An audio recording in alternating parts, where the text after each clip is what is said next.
Welcome to Keep Heading East. I'm Murray from the YSE Cookery School. If you're joining us again, then welcome back. And if you're joining this series for the first time, you've joined us in Cambodia.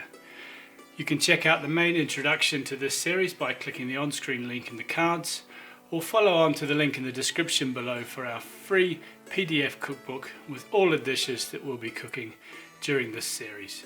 Or if you prefer a printed version, there's one available as well. The Mekong River is the 12th longest in the world, and it cuts right through the middle of Cambodia.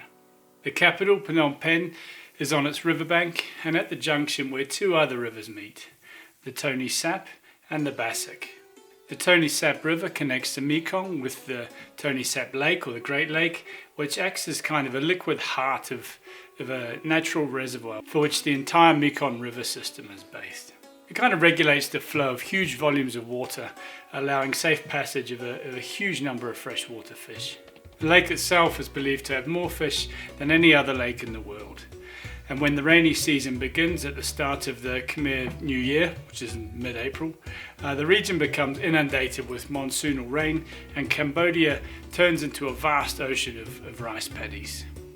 Rice is a staple food in Cambodia, and it's part of every meal, both as a side dish and as a part for other dishes. Seemingly there are 2,000 rice varieties indigenous to Cambodia, developed over centuries by Cambodian rice farmers. After Bangladesh, Cambodia has the second largest area of wetland and floodplains, and explains why water, fish, rice, it's all such a huge part of traditional food in Cambodia. Now this is kind of why food from Cambodia contains vast amounts of freshwater fish and prawns. And in addition to that, there's plenty of other seafood available from the Gulf of Thailand. As I said, the main national staple is, of course, rice. But alongside traditional food in Cambodia, there's also a strong French colonial influence. Cambodians probably eat more bread and generally French-style baguettes than any other Southeast Asian country. As in Thailand, Cambodian cuisine also uses fish sauce in abundance in soups and stir-fries and things like that.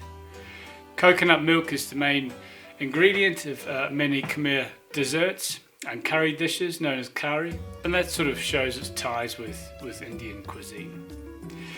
In Cambodia's capital, Phnom Penh, you'll sort of find both French restaurants and a lot of Thai and Vietnamese dishes and influence, sometimes more easily than you can actually seek out the traditional Khmer food. A typical Cambodian meal consists of fried or steamed rice mixed with pieces of salted, dried or cooked fish, seasoned with chilies and garlic, and quite often accompanied by soup. Now our recipe this week is the traditional beef saraman curry. Packs a hell of a punch from the chili, and if you take the time to cook the beef down nice and slowly, you get a really great, flavourful, thick, tasty curry. You could use the same paste for other meats and chicken, so it's always worth making a reasonable amount. Now if you'd like to try a couple of other Cambodian recipes, I'd recommend two videos to follow on to this week. Our first is a Fish Amok recipe. It's kind of somewhere between a curry and a set quiche. Sounds a bit random, but this curry has the addition of eggs to thicken it a little. So even though it sounds a bit random, it's pretty tasty, and it's probably a good demonstration of where the French influence comes in, I think. And the second recipe, which is always a crowd pleaser, is for Lemongrass Beef Skewers. So that's it for this stop on our Keep Heading East tour of global cuisine. I hope you've enjoyed it. Links are on screen now for the videos I mentioned earlier if you'd like to see a little more from the region. And remember, for our subscribers, there's a fantastic cookbook to accompany this series. So if you haven't already, hit subscribe and grab yourself a free PDF copy of our cookbook, or if you prefer a hard copy, the links are there as well. Thanks for watching. See you soon.